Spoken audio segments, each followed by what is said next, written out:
On tonight, welcome back to our live discussion. I'm excited. I'm really enjoying this time that we're spending together. We're continuing our series on deception, the inception of a false reality. And I'm excited about tonight. We're going to go a little deeper, and I think it's going to be good. I think it's going to bless you.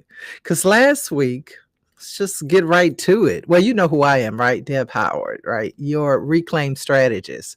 So I just want to say, just from the get go, that I believe this is our season as people of God to move forward in a new way, in a fresh way. I, a fresh way. That's that's the word that I want to use there. A fresh way. We have all the tools that we need in order uh, to be successful in whatever that endeavor is. But we've got to open our eyes, our spiritual and natural eyes, so that we are able to see what we haven't seen before. Last week, let's get right to it. We defined deception as more than a lie told. I think I said that multiple times in last week's episode. It's more than just a lie told, it's a false reality planted. But this week, we're going to go deeper because false realities are not random, they are often architected, right? Somebody is designing them. And I want all of us, right? Because I'm learning too. I want all of us to be aware and to know what it looks like when these structures are being built around us. People in this season, they're not just telling lies. You know, I remember, tell you a quick story. I remember growing up, my dad had a friend who was a liar. It was hilarious because the guy always had, you probably knew somebody like this. He always had a story, right? He always had some adventure that he had been on, some money that he had. It was always something. And I can still hear my dad standing at the edge of the driveway telling his friend that, man, you are a liar and you lie so much, you believe your lies. Now that's bad. You forget that you have told me something and you repeat it as if it's true, knowing that I know it's a lie, but now you believe it. Deception, and that's and as I'm saying this story, I'm thinking to myself, that's a world that even was created by his own words. This is how deception gets us, y'all. It's not just about the lie. Oh, he lying and moving on. No, no, no. It's deeper than that. It's about creating a world where you become, oh, let me say it this way, desensitized. Desensitized to lies. Desensitized to being able to discern truth.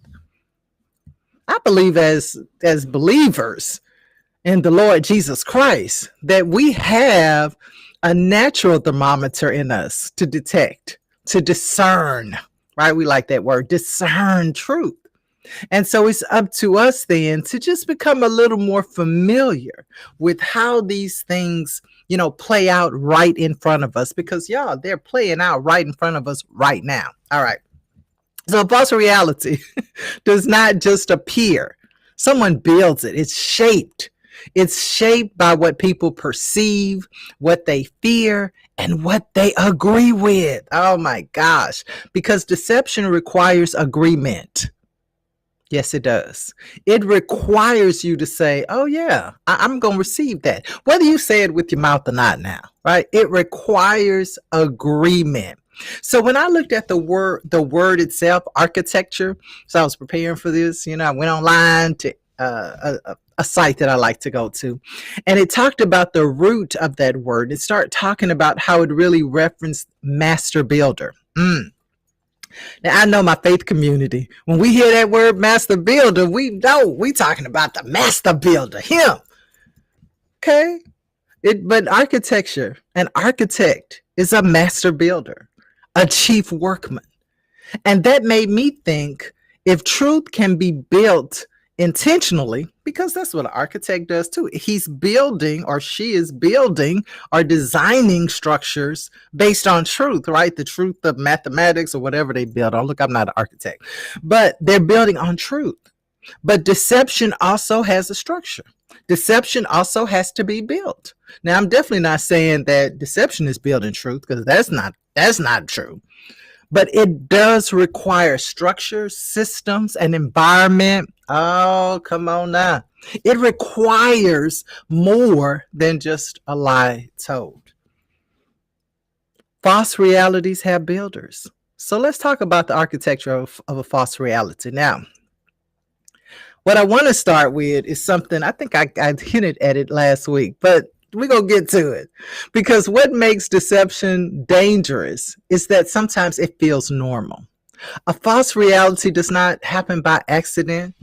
It's influenced by perception, by our emotion, and of course, by agreement. And guess what? Once agreement is formed, people begin to defend the false reality they never consciously chose. You probably know people who defend things that maybe aren't true, but maybe they haven't come to the realization it's true. There's a movie that I love. I told y'all we're going to talk about a movie tonight called Inception. I got it right here too, because I was going to show y'all. It's an older movie, but it's a good movie. Inception. I got the DVD. Look, I'm not finna let Prime and Netflix and them keep charging me for stuff. I bought this anyway. So this movie, let me stay focused. This movie stars Leonardo DiCaprio, and I think it's an old one. I think 2010. Why I love this movie and how it fits in so well tonight is because the movie itself is about dreams. It's about this team of people, basically, that was hired to go into this rich man's dream in order to influence him, in order to cause him to make a decision. And they're doing this by using an architect. Yes, they have an architect, one of the characters. The architect goes into the dream and creates a whole world inside this person's dream that looks real. It's not a perfect, seamless representation, but it's close enough. And they go in order to plant a seed, in order to influence a thought or a decision, so that the person thinks that they made the decision. I love that movie. Y'all should check it out if you haven't watched it. All right. So it's a powerful movie. And when I was thinking about this series, I couldn't help but think about Inception. Because, like I said, a false reality doesn't just happen. In this movie, it was built. In scripture and in Christian teaching, God is often understood as the true master builder because he created the world that we inhabit, which is true, right? But deception has builders too. False realities have designers, systems, reinforcements, entry points, all of that. And so in the movie Inception, they didn't give a person the whole philosophy. Right? They didn't give him the whole answer, right? I won't tell you the movie, but there was a certain thing they wanted the young man to do. It was a whole thing. It was a whole thing. All right. But they didn't give him the whole idea. They planted a seed that would grow, a half truth, because deception begins with a distorted truth rather than a massive lie. You know what I'm talking about. You know, when I was in church, another story, this one connects for sure. I remember when I first, early in Christianity, y'all know about this one, right? The 3 days and 3 nights. I remember it was Easter. And I remember they were preaching about, Jesus died on a Friday, he rose on a Monday, 3 days and 3 nights in the grave. And they went to Jonah and read, talked about those 3 days and 3 nights, Jonah's spinning the wheel, Well, I was new to the church, right? I think some of y'all know I grew up in Christianity in den prayer. My grandmother taught us, so I hadn't been in church and I hadn't heard some of these things, and that was something I hadn't heard about 3 days, 3 nights.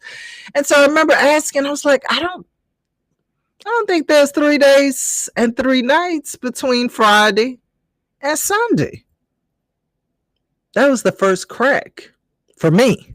Right. And I remember the leaders at that church saying, well, you don't understand. It's deep. It's a deep thing. And then someone else told me, well, when Jesus died, it got dark. Right. So that counts as a day and a night. So Friday was actually 2 days and 2 nights. It's like, okay. And then some other people started telling me that, hey, you just got to believe. And if you don't believe that there's 3 days and 3 nights, you don't believe in Jesus. You don't believe that he died for you. Like, whoa, how did I get from, all I asked was, I don't believe that there's 3 days and 3 nights between Friday and Sunday. All of a sudden, I don't even believe in Jesus. And then other people, again, who love me and love the church, you just got to believe by faith. Right? So what we had there, we had a structure. We had an environment. We had, I won't call it a deception, but it was definitely a little distortion there, because I don't care how you look at it. It ain't 3 days and 3 nights between Friday and Sunday, right? I mean, that's just the way it is. I hope I'm not shocking nobody that's listening tonight. But I would eventually learn, because I did know at that time that, hey, I didn't know where Christianity's roots were. I didn't know that we were taking on some of Judaism, and I didn't understand Judaism. So anyway, long story short, once I got into all of that, I had a better understanding. But in that moment, no one could give me an answer. And so instead of all of us questioning or even just saying we don't know, the structure came into play. The leaders found an answer, even if it didn't make sense. The people started defending it. If you don't believe this, then you can't believe in Jesus. And then, the attacks, hey, just take it by faith. Right? Now, I know that's, a simple, and I don't know if it's simple or not. To me, it was powerful, but I will say that that's something I think that we can relate to if we've been in church. And this is how it works. Now, I'm not saying that the church is trying to deceive me. I don't believe that at all. I think it was, we won't get into all of that. But I wanted to point out to you, I wanted to show you how it works, because it starts with a distorted truth, or a half truth. The architect takes that truth and tilts it here and there in the movie, 1 or 2 degrees, but in life, same thing. That truth is manipulated a little bit, right? And then you have the people who are around supporting it. It's been repeated so long until people take it as truth, regardless if it's the truth or not. And this is how it works. False realities are designed. Deception has a structure. The environment matters, right? That environment I was in, something like that could not happen anywhere else, that particular story, but in church, because that was the environment, one of receiving and believing whatever was said. Support systems make lies believable. Everybody believed this. I felt like I was the oddball on an island, because no one else seemed to be questioning this one thing that seemed very obvious to me. And as believers, we are in a time when that will be the case. You will know some things that aren't true or that are true, and everybody around might be saying, oh, no, it goes this way. Yes, there is 3 days between Friday and Sunday. You're the only one that doesn't believe. There's something wrong with you. This is how the structure works. And we see it in government. Come on now. We see it in our political systems and in your mayor's office. We see it all around. We're being told things and expected to believe it. And if we question it, then many times we get the crowd, the social media crowd. We get attacked because the structure has established a system that has been repeated over and over again. And when you go against that system, well, you become the enemy. So we see that ideas repeated often, people stop questioning them. We see structures that are defended so strongly, right? Like in my example, that people stop asking whether truth is at the root or not. No, this is just the way it is. The familiar doesn't always have to mean it's right. That is why discernment is needed in this hour. We've got to be on the wall of discernment. Yes, we need to pray, and our discernment is sharpened in that place of prayer. Our discernment is sharpened in that place where we are abiding with God, where we're allowing Him to speak, where we're in that saturated presence of His glory, and we're able to discern when this environment, right, is not right. Because discernment is not just about spotting an obvious lie. Listen, it's about learning to inspect the blueprint. And that's what we're doing. We are looking at the blueprint. Your supporters, your structure, your foundation. You've got to look at everything, because this is not the hour. This is not the hour for you to be deceived. All right. All right. So let's look at this. All right. So also, freedom is not just about rejecting what is false. It's about recognizing the structure that made the false thing feel real.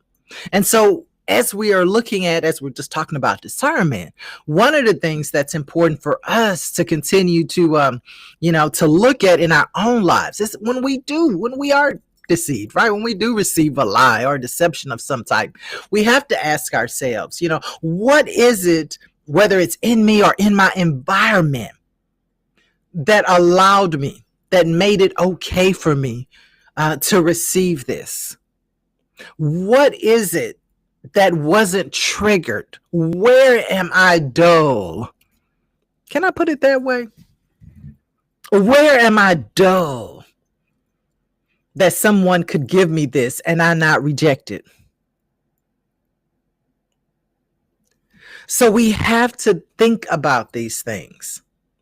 In my movie Inception, when the people went into the guy's dream, as they tried to change things in that environment, they called it projections. It was his subconscious. His subconscious would start attacking them in the dream because they were trying to change the reality that was already established. That this wall is built, the wall of pride is built on thought. Deception is built on thought. You are the only one who truly understands this.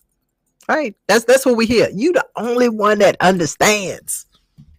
We defend a lie because we think it belongs to us. The structural threat that says if you leave this reality, you'll be unsafe. Listen, can I say this? Even with my example about the 3 days and 3 nights, I told you, they told me that you don't believe this. You don't believe in Jesus. You can't be a part of us.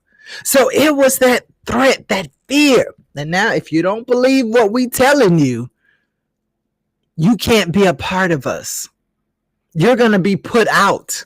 You're going to be unsafe. You're not going to be saved.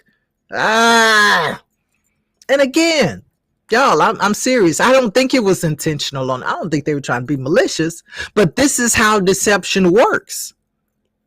When we receive, right, the lie, the untruth, the half-truth, whatever we want to call it, the only choice we have is to defend it if we don't have the foundation in truth to support it. So we have to defend it. We have to put up the wall. We have to say, you know what, I'm just that deep. People can't understand me. People can't receive what I have. We have to be aware of what happens, of the environment that this kind of behavior creates. All right, so false realities, they are layered. Number one is suggestion. It always just takes a suggestion, right? We can find many examples in the Bible, right? It only takes a suggestion, right? Jesus, when he was fasting in the wilderness, right? The scripture said, the devil said, yeah, go ahead and make them stones bread. You can do it. You got the power. Boy, I know you hungry. What you waiting on? It was a suggestion. But then the environment, right? He was in the desert. Understand how the deceiver comes, right? He comes with a suggestion, but also in the right environment.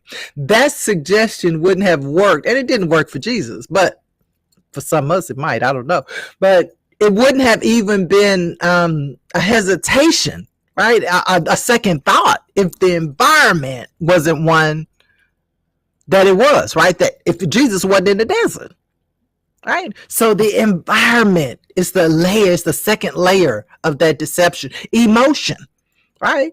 Jesus was hungry, right? You'd be hungry too. Somebody saying, well, wait a minute. Yeah, I can make these rocks into bread. Why am I hungry? Why am I feeling like I don't have anything or anyone, right? That emotion, in the example that I used about my church experience, the emotion, right? You can't be part of us. And then it's the repetition. You keep hearing the same lie, and we see it in this day, the same lies being told over and over again. And you're trying to figure out, why is everybody believing this?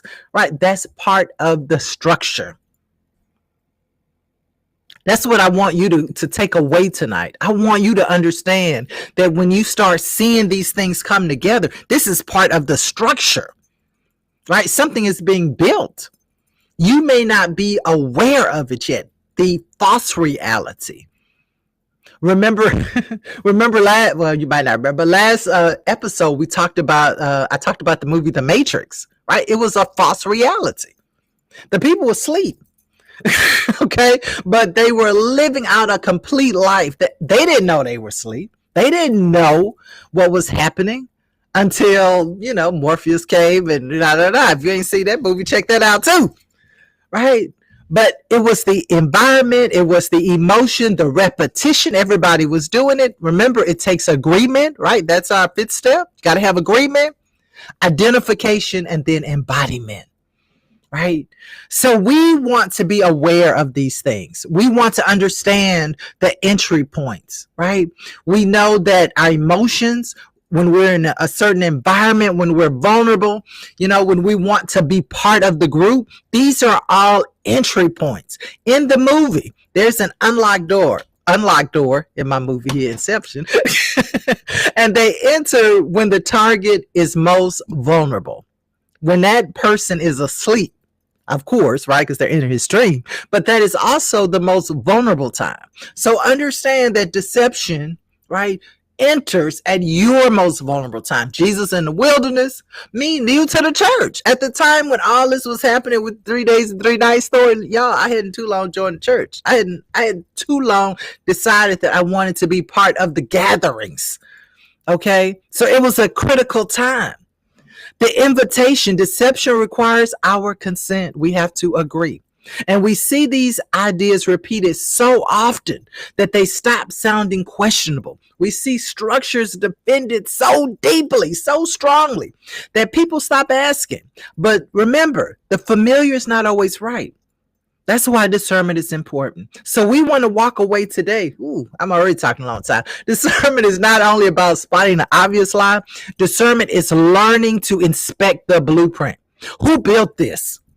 What are they trying to accomplish? Oh, come on now. What emotions keep arising in me when this system is operating, when this person is talking, when this lie is being told, when this government is talking, when I'm looking at the news? Listen.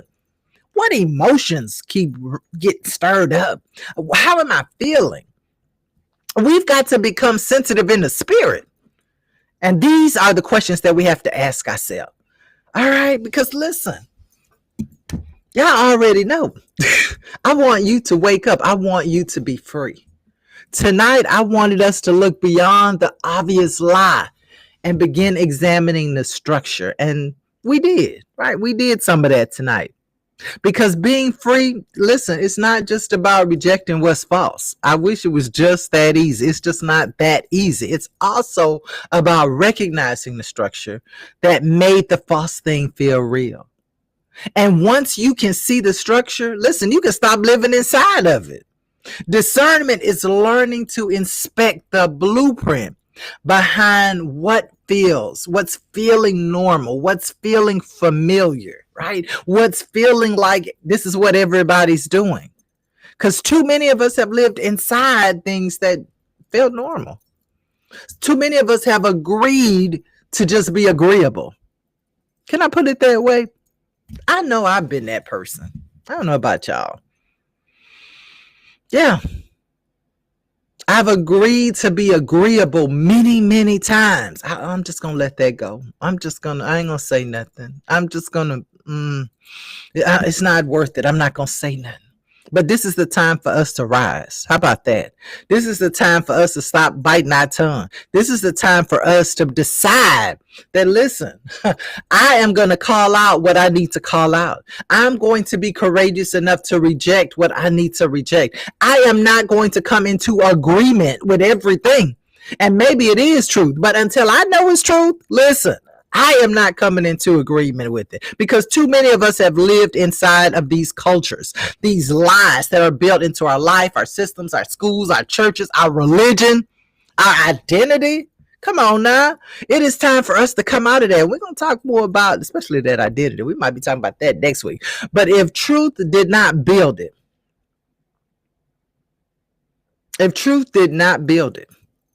you don't need to live inside of it.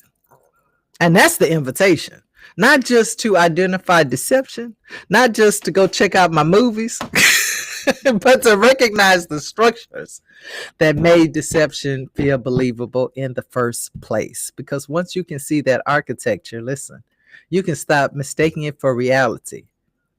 And that, my friend, is part of waking up. Thank you for joining me on tonight. I appreciate you being here. I've enjoyed it. I don't know about y'all, but yes, child, listen. Show enough. The lies of tradition, yes, have been passed through too many generations. And it's time for us to recognize it. It's time for us to be bold enough to say, enough is enough. Listen, thanks for joining me, y'all. I appreciate it on tonight. Those who were live, those who will listen later. I want to remind you, I don't know why I never have this ready, but to go to debhowardonline.com. Listen, I have some resources for you. I have stuff now. I got things going on, but I have a 5-day scarcity to abundance challenge. Totally complimentary. It's an email challenge. Go to debhowardonline.com. Sign up for that. Let us start breaking off of our brain, right? The thick callus of not only deception, but scarcity that limits us and that keeps us from living, you know it, our most abundant life. So listen, thanks for joining me again. Join me next Monday night. We're going to be on part 3. I might have another movie. I might not, because, you know, we still got, it's a lot we still have to get into about this. We're really still just scratching the surface, but we're going to get there because we're going to be free. Listen, 2026, we in it, but we're not going to leave it the same. We ain't going to leave this month the same. How about that? All right. Listen, y'all, I'm out of here. You know what I'm going to say.